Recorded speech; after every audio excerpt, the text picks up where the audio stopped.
üks viimastest seanssidest ja meie tänane seanss on filmiga Naerata ometi, mis on ka väga eriline seanss, sest kohal on nii kaasrežissöör Arvo Eho kui ka näitlejad, kes on tulnud kaugelt lähemalt ja kes pole üksteist päris pikalt juba näinud.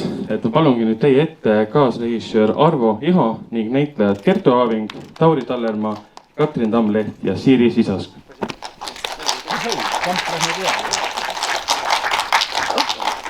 Lendame peale. Ei peale. Siri. Ei hiili keskele. Mine ikka keskele.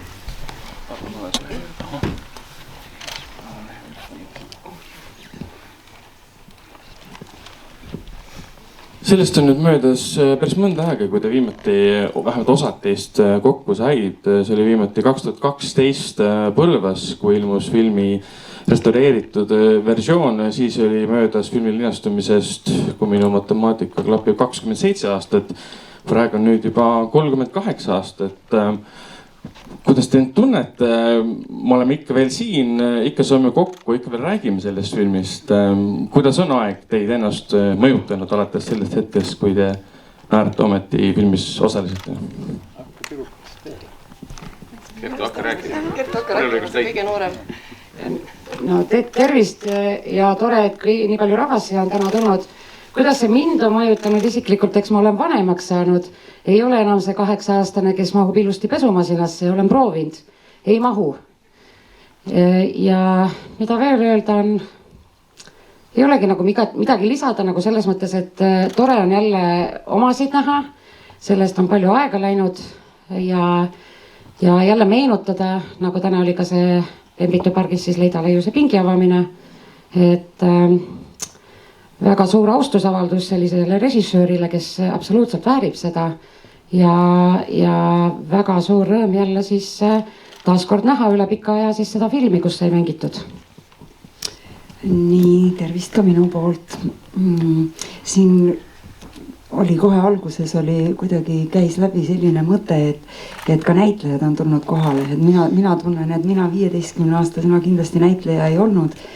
Ja selles mõttes ei ole muutunud midagi, et ma ei ole näitleja ka täna.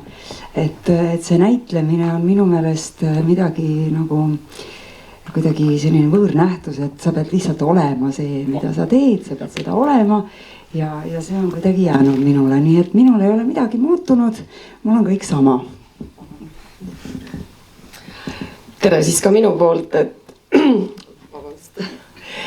muutunud on kõik see, et olen saanud vanemaks, olen saanud targemaks,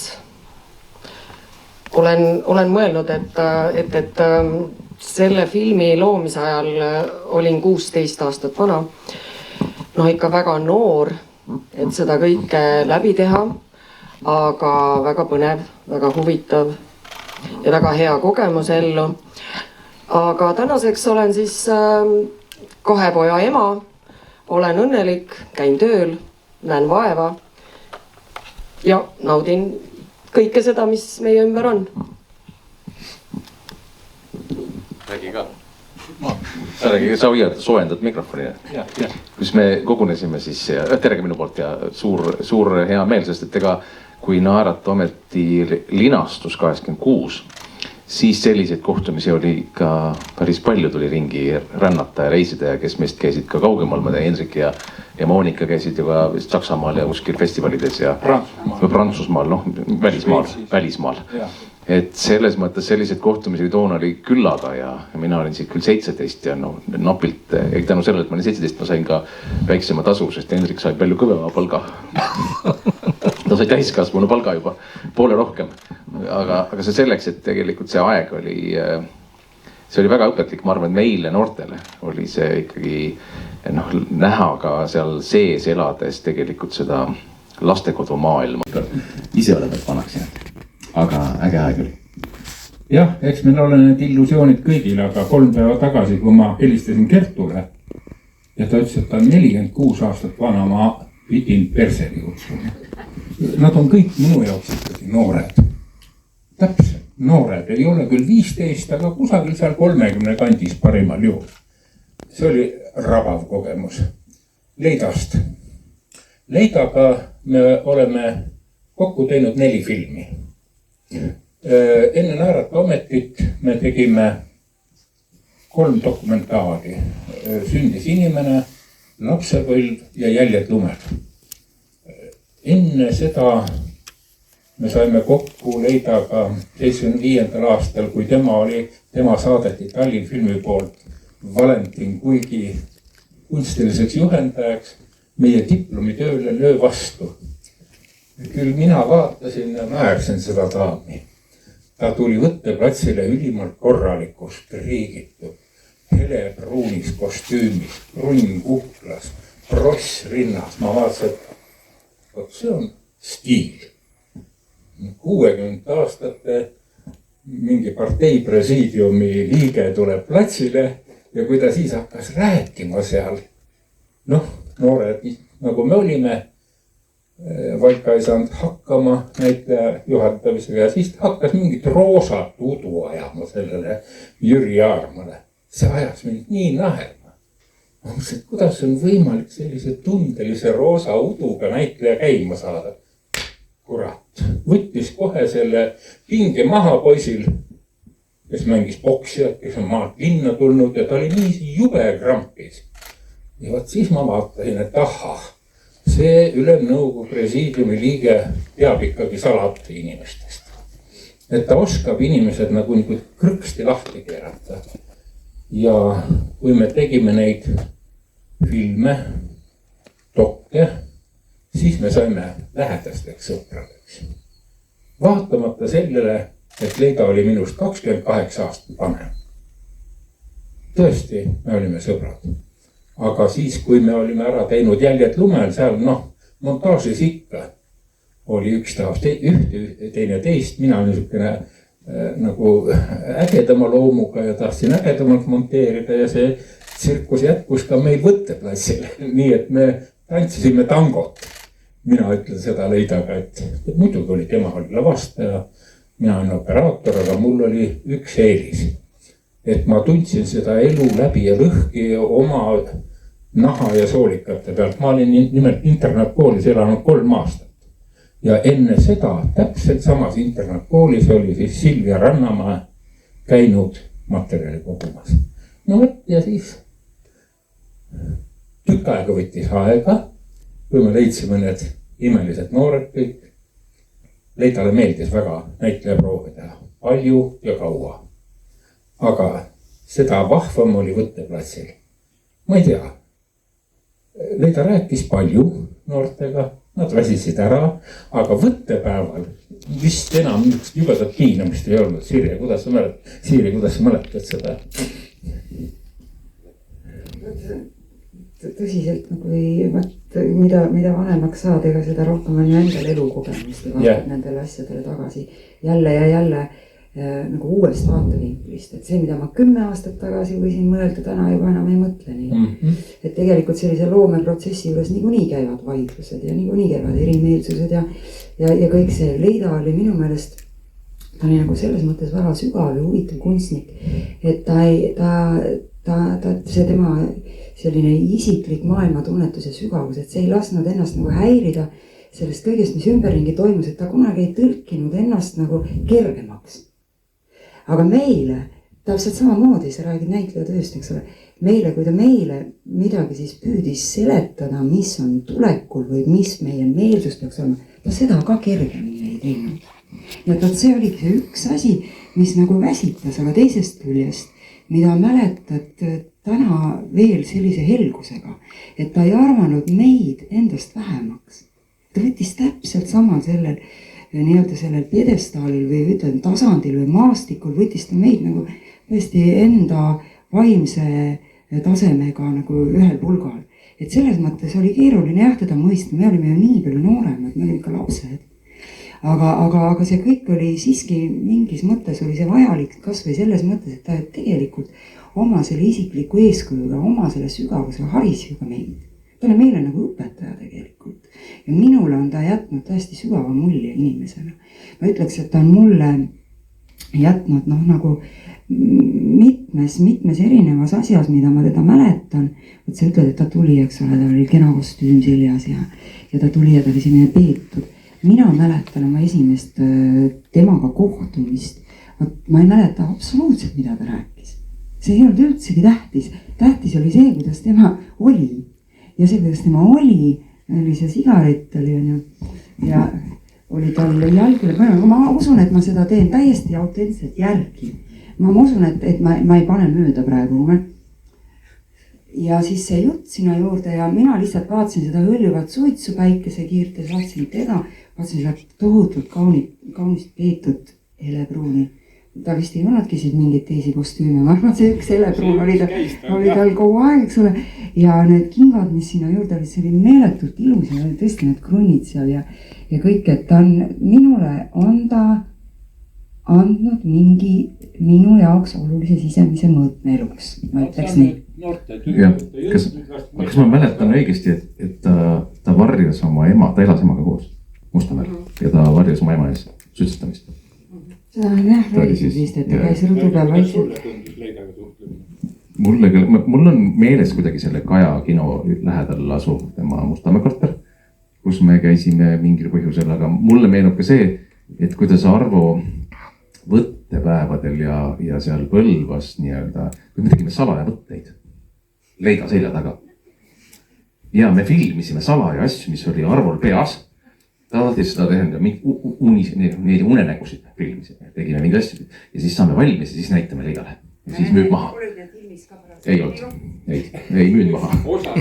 Osaliselt sai, aga me saime jah Leida selja taga teha, sest et Arvo oli kärtsmürts ja kuidas me käisime ju.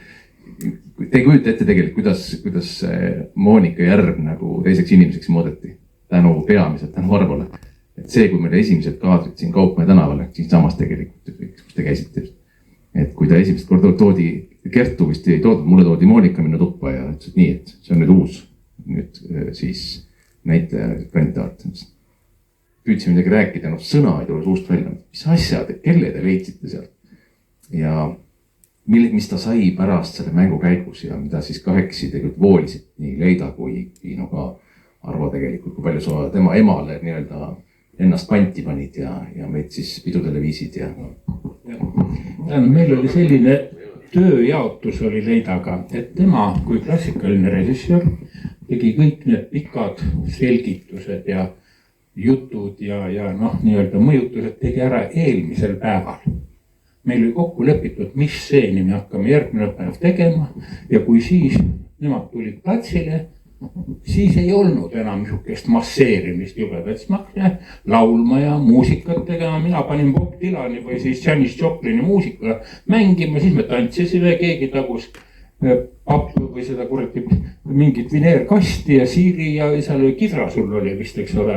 Siiril oli kidra ja keegi laulis loomulikult ja seal oli veel nii, et tähtis oli kätte saada see seisund, emotsionaalne seisund ja see vunk, mis pidi sisse tulema ja seda ei ole võimalik nii plää jutuga saavutada. See energia tuli siis tänu Janis Joplinile, Bob Dylanile ja kõigele selle kambale, et tekkis niisugune energia ring ja vahetus ja mina arvan, et selline tööjaotus oligi üks eeldus, et noored olid loomulikud ja mida me veel palusime, et nad ei räägiks otse stsenaariumi teksti, vaid räägiks oma keelt, mida nad räägivad tänaval, oma vahel ja see andis ilmselt sellele tolle aja kohta ikka päris revolutsioonilisele filmile õige hingamise. Et üks palve meil oli Leidaga nende kõigile, et kui te kuskil tunnete võltsi nooti, valet, ärge seda tehke. Tehke seda ainult, mis on ehe ja õige. Oota korraks, aga aasta oli meil, mis aasta meil oli? 85.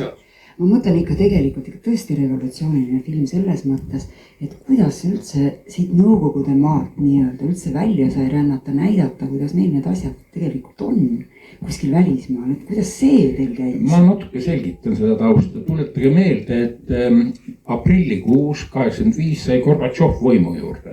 Enne seda olid noh, sellised vanad varjaagid ja kännud, nagu meid nimetasime. Ja et teil natukenegi oleks sellest riskist aimu. Selle filmi on romaani alusel tehtud. Me kutsusime Leidaga kirjutama noore stsenaristi, kes oli minu paralleelkursusel Moskvas. Ja tema oli ka selline tegelane, kes oli hästi terava tõetunnetusega. Esimene stsenaariumi variant keelati müraki ära. Pandi kinni, nagu tol ajal ilusti kombeks oli. Keelati ära, ei sellist filmi küll ei tule. Ja siis me tegime ühe niisuguse, noh, kuidas öelda, partisani triki. Me palusime Tallinna filmi toimetajat, ma ei hakka nime nimetama, et ta teeks ja viiks stsenaariumi sisse kõik need 16 parandust, siluks kõik nurgad ära ja meie sõitsime, Marina Šeptunova, Leida ja mina sõitsime Tallinnast minekit, et meid keegi ei saaks kätte ja tegime ikka seda lugu. Kirjutasime seda lugu, mida meie tahtsime teha ja oligi siis nii, et toimetaja Lauri Kärk saatis selle ära silutud ja ära nuditud stsenaariumi Moskvasse. Sealt lõigati veel 3 stseeni välja ja öeldi, et noh, hea küll, aga me paneme teile 2 väga tihedat kontrolli peale. Muidu oli niimoodi tollel ajal, et ühe korra Moskvast käis kontroll vaatamas, et mida siis ka tehakse. Aga meil pandi 2. No ja siis me otsisime üles Eesti kõige kolkas oleva internatkooli, kuhu ei vii raudteed, kuhu ei vii asfaltteed ja hakkasime filmima aprilli algul, kus oli täielik teede lagunemine. Ja juunikuu 14. kuupäevaks meie film oli üles võetud. Nii et selle filmimise ajal mitte ükski Moskva kontroll ei käinud meid vaatamas ega kontrollima. Ma luban, et ma rohkem ei räägi, sest teised tahavad ka rääkida, aga mul oleks Argo tegelikult üks küsimus sulle. Sest ma ei ole kunagi seda kellelgi küsinud. Ja nüüd praegu mul tuli meelde, et sa räägid seda, et kuidas see filmimise protsess käis. Vaata, mul oli probleem. Mul oli üks probleem, ma ei ole kellelegi rääkinud, teile ka mitte. Et nii kui kaamera käima läks, nii miski muutus minu jaoks nii naljakaks. Iga kord. Et ma ei suutnud üldsegi nagu tegelikult, ma ei suutnud nagu seda muiet kuidagi tagasi hoida. Ja ma ei suutnud seda tõsiselt. Ja seda on näha filmist ka, et ma seal kogu aeg nagu natuke naljakas on mul seal, aga mäletad seda stseeni, vaata, kus mul lõigati need juuksed maha. Nii.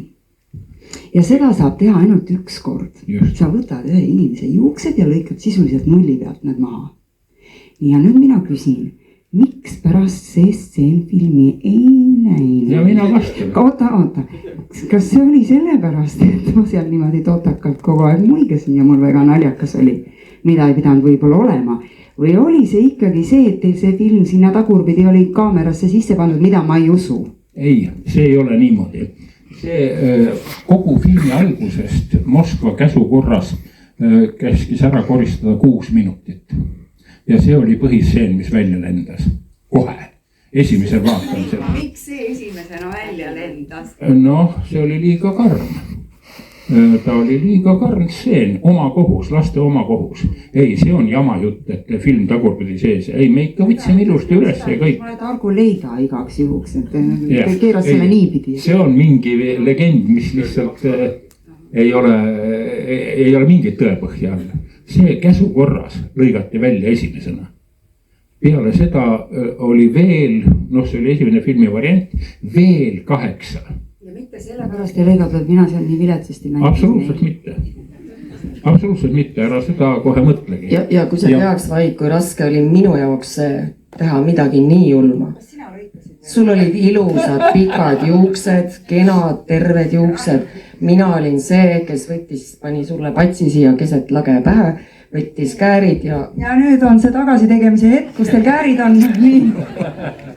Tähendab, üks selgitus kogu selle filmi stiilile. Ma kordan, et me Leidaga oli juba 3 dokumentaalfilmi teinud ja kuna me tahtsime maksimaalselt elulähedaseks selle filmi teha. Ja kui te vaatate isegi, kuidas on see film üles ehitatud, milline rütmika seal on, millised kompositsioonid. Me Tõnu Virvega, kes oli kunstnik, me otsustasime mitte ühte harmoonilist kompositsiooni selles filmis ei tule. See peab olema kraapiva esteetikaga tehtud kino. Mina mäletan seda, et see esimene stseen läks sellepärast välja. Ma mäletan, kui me tulime võtetele, kõik see töö läks vastu taevast, siis Tõnu Virve ütles, et kõik need öösärgid olid nagu umbes kapist võetud. Et nad olid, kõik olid triigitud ja kõik olid selgelt, et see ei olnud ehe. See nägi välja umbes nagu klantspildi pealt, nagu ma ei tea, kuskilt, et see kõik see, kus mingi kortsussärk ja kõik liiga klants oli. Ja see oli, aga jälle siin põhjused on palju, aga ma mõtlen, et äkki Ragnaril on ka veel. Kui oleks olnud triigitud ööpesu, siis oleks kindlasti Ameerikas ka seda filmi näidatud. No näitis jah. Ragnar vist tahtis ka. Korraks lehekülg küsimusi suunan vestlust selle koha pealt, ega meil ei ole kahjuks lõputult aega, kuigi kindlasti kõik kuulaksid lõputult. Aga kuidas te ise sõnastaksid ja isegi mitte hindaksid, et sõnastaksid Leida panust režissöörina Eesti filmiloosse? No see on absoluutselt kordumatu kindlasti, tal on neid filme ju väga erinevaid, aga sisu on ju põhimõtteliselt on ju inimestest, nende eludest ja nagu see meie filmgi, mis räägib sellest karmist reaalsusest, lastekodu, vanemate armastuse puudumine ja nii edasi. Et mis see küsimus oli? Siis sõnastaksid Leida panust? See on kordumatu, et siin ei olegi vaidlemise või arvamuse kohta, et minu arvates ta oli suurepärane režissöör ja selleks ta ka jääb.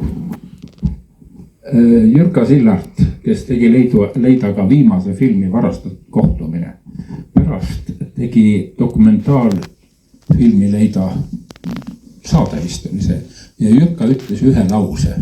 Leida on kogu elu teinud ühte ja sama filmi iseendast ja naisest. Nii et erinevate pealkirjade all jookseb tal see üks ja sama teema läbi. Ja ega see ei olegi valesti öeldud. Igal juhul on ta üks kõige järjekindlamaid lavastajaid Eesti filmis. Ja mitte ainult, aga mõtle ka, et tal ikkagi naisterahvas sellel ajal ennast üldse kehtestada. Üldse selles meeste maailmas nii tugeva jälje jätta, et see on uskumatu, ta lihtsalt oligi tõsiselt sügav kunstnik ja seda kohta ta ma arvan, et väärib ka meie kultuuriruumis täna ka. Tal oli üks eriline omadus veel. See oli ikkagi Brežnevist Agra aja järgne aeg. Ja Tallinnfilmi kunstinõukogudes mina olin noor Nolk, kes alles oli tudeng ja ma kuulasin neid kunstinõukogusid ja mõtlesin, kurat, kuidas kõik valetavad. Valetavad täpselt nii, nagu nõuab kompartei ja Leida Laius oli ainukene inimene, kes rääkis ausalt oma arvamusi. Ja sellepärast tal oli probleeme ka ja minule meeldis ta just sellepärast, et ometi aus jutt. Kas teil pärast võtteid jätkus ka kokkupuude Leidaga või kui võtted olid läbi, see oli kõik läbi, rohkem kokku ei saadud või kuidas see lugu edasi läks teie jaoks? Mingi aeg me käisime ikkagi ju need filmidega kaasas, selles mõttes natukene tilkus järgi. Kuna filmivõtete järgi tuli ju siis ka heliindus, millega käis veel stuudiotes käimine, kus mina ei käinud küll, aga et siis selles mõttes ta tasapisi noored inimesed, eks nad ikkagi lähevad oma eluga ja ma ei tea, kas see kuulsus meile kellelegi pähe hakkas, aga igatahes kuidagi me elasime oma elu ja läksime kuidagi edasi, et küll pakuti vist võtteid mujalegi, aga see jättis nii sügav mulje, et minul ei olnud küll tahtmist mujal minna. No mina käisin sõbrannaga, käisin külas veel suht varases teismeas, käisin Leidal külas, siis ta hooldas oma ema seal korteris ja vaatasin tema üks selline kapiosa oli täis hästi palju filmipilte ja meie siis sõbrannaga palusime, et Leida Laius näitaks neid pilte seal ja mõne pildi peal oli ma ise ka ja ma soovisin seda endale mõnda pilti, aga Leida Laius ütles konkreetselt ei, et see on tema looming, need on tema mälestused. Ja mäletan ka, et ta viis siis meid vaatama sõbrannaga Pähklipurejat vist või ühte balletti.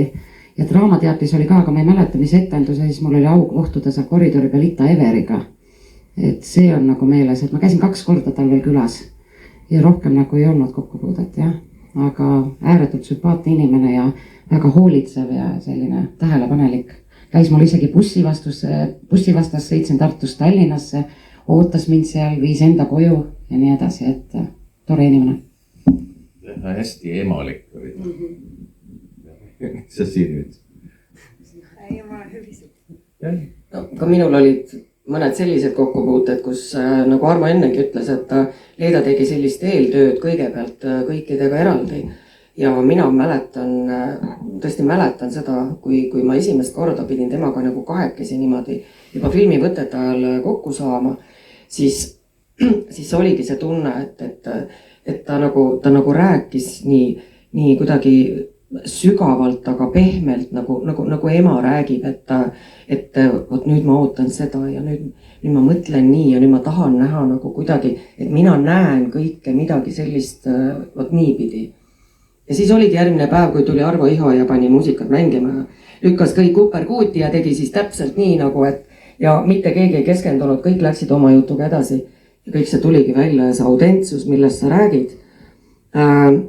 Minu kõige ehedam mälestus, ütleme siis selline, mis on nii autentne, on see minu see pesuruumistseen ja see kaklustseen. Sellepärast, et seal natuke Arvo Iho isegi slikerdas ka sellega, et ta selle pesuruumi põranda ikka selle seebiveega kokku tegi. Ja ma arvan, et 4. duublis Monikaga kokku, et vabandasime muidugi teineteise üksteisele ikka kõvasti haiget tegema. Et me rohkem neid duubleid tegema ei peaks, et teeme siis nüüd seda, mida siis tahetakse näha, et see kõik oleks nagu niivõrd ehe. Ja päriselt ma arvan, üks 5., 6. duubli ajal me ikka kaklesime nagu päriselt, nii nagu kakeldakse. Ma kukkusin päriselt, me saime haiget päriselt ja kui ma peale selle nädala võtteid koju tulin ja ema mind nägi, siis ma olin näost valge, täis ikkagi sinikaid ja ei näinud üldse enda moodi välja. Nii et ka meie ikkagi tegelikult püüdsime nagu, et see kõik oleks hästi ehe. Jah, nii oli. Ja, meil on veel aega. Kõik on filmi näinud ju muidugi. Ka filmi näinud, kas on saalis inimesi, kes ei ole filmi näinud? No mõned, see ei ole nüüd väga suur, aga ikkagi on. Siis me teid väga kaua rohkem kinni ei hoia, aga selline küsimus, kui Leida oleks praegu meie seas, missugust filmi ta teeks aastal 2023? Arvestades seda, millise käekirjaga on tema filmid, siis ma millegipärast ei kahtle üldse, et see oleks samas liinis. Aga need on need oleksid, millega võib igast asju fantaseerida ja mõelda. Aga nähes tema sellist või kogenud tema sellist inimlikkust ja südamlikkust ja eks seal oleks kindlasti pea osatäitjana naised.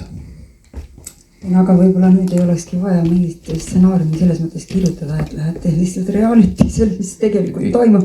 Seda ta oleks kinni püüdnud ja... Ei huvita, kas ta oleks selle maailmaga kaasa läinud, et enam pole vahet, et pea ise ennast naiseks või meheks ole, kes tahad. Ma mõtlen, et tänapäeva vabaduste juures leidub nii seda või teist, et polegi vaja stsenaariumi kirjutada, paned kaamera käima ja lähed ja teed ja Leida oleks kindlasti oma pilgu läbi selle kõik üles leidnud, mida tal kunstnikuna öelda on. Ma pean siin ütlema, et Leida oli ju väga klassikaline filmilavastaja ja isegi selle esteetikaga, millega me tegime siis Naerat ometi, harjus ta väga suure kriiksuga. Tal oli raske. Ma mäletan, kui me Tõnu Virvega näitasime talle esimest korda seda tsooni, kus seinad olid roosad, kus lehmaketid rippusid üleval laes, tool oli laes, rippus sealt alla või ei rippunud, vaid oli lihtsalt nagu oleks põranda küljes olnud üleval. Leida läks näost valgeks. Just, mis kurat see on nüüd? No ja siis võttis ikka 2 päeva aega, et ma selgitasin, miks need seinaga roosad, sellepärast et väljas on suured puud, roheline valgus tuleb sisse, et seinad saaksid valged olema. Me peame nad vastandvärviga tegema. Ta ei uskunud, ma tõin talle Hispaania arhitekti raamatu, kus oli näidatud, sest tol ajal värviraamatuid ei olnud veel. Ta ikka ei uskunud, ma tegin spetsiaalse proovi. ja näitasin, et näe, kurat, ongi valged seinad. aga miks need ketid on seal ja mis pagana särk siin on seina peale löödud naeltega. ma ütlesin, et see on Tai Chi märk, et noh, see on kosmilise tasakaalu märk ja see oli kõik talle nii võõras, aga ma pean mütsi maha võtma, et ta tuli kaasa. et meie olime ju noored mehed, eks ole, Tõnniga ja et tal oli nii palju julgust, et ta me olime kolm filmi teinud juba, ta usaldas tõesti nii. aga et müts maha selle mehisuse eest, et ta selle uue esteetikaga ja sellise hoopis teistmoodi montaaži mõtlemisega tuli kaasa. ma kahtlen, et suur enamus meesrežissöör ei oleks tulnud, aga siin ongi võib-olla naiseliku alge niisugune plastilisus ja see, mis mängis kaasa. Tegelikult näiteks kui rääkida tänutundest, siis ma arvan, et meid kõiki, nii Taurit kui Katrinit ja sind ja mind on see, et sai teiega koos olla, sinuga ja kogu selle seltskonnaga. Et see on ikkagi väga palju meile elule ikka tagasi kaasa andnud ausalt öeldes. Nii et aitäh sulle, Arvo, igati ja Leidale muidugi ka ja Tõnule ka, keda enam ei ole. Et Tõnu, ühesõnaga, oli väga värvikas. Väga koloriitu tegelev. Kui hea kunstnik ka, et lihtsalt see meeskond, kes sattus ju kokku, et meil oli lihtsalt õnn seal seda kõike sellest vaatevinklist näha. Me olime nagu teie lapsed ka. Väikse piprana ma võin öelda, et Siiri laulis esimese džässlaulu just meie võtete ajal. Summertime. Ja peast seda läks lendu. Tore oli igal juhul. See oli tõeline elu. Andsite sellise sisetunde ikka ja tugevdasite tugevalt seda sisetunnet, mis kõigis, et mida edasi üldse teha ja kuidas kulgeda ja mis see elu olema saab. Ma mäletan, et kirjutasin oma käega veel Summertime'i sõnad Siirile. Ümisesin ette ka ja sealt tüdruk läks lendu. Mul on nii hea tunne sinu üle ja üldse kõigi teie üle. Aga nüüd tõmbamegi vaikselt joone alla, kes jääb seansile, kes ei jää seansile ja naudime film. Aitäh, et te tulite täna siia kohale, kes kaugemalt, kes lähemalt, oli väga tore teid võõrustada. Aitäh teile veel kord.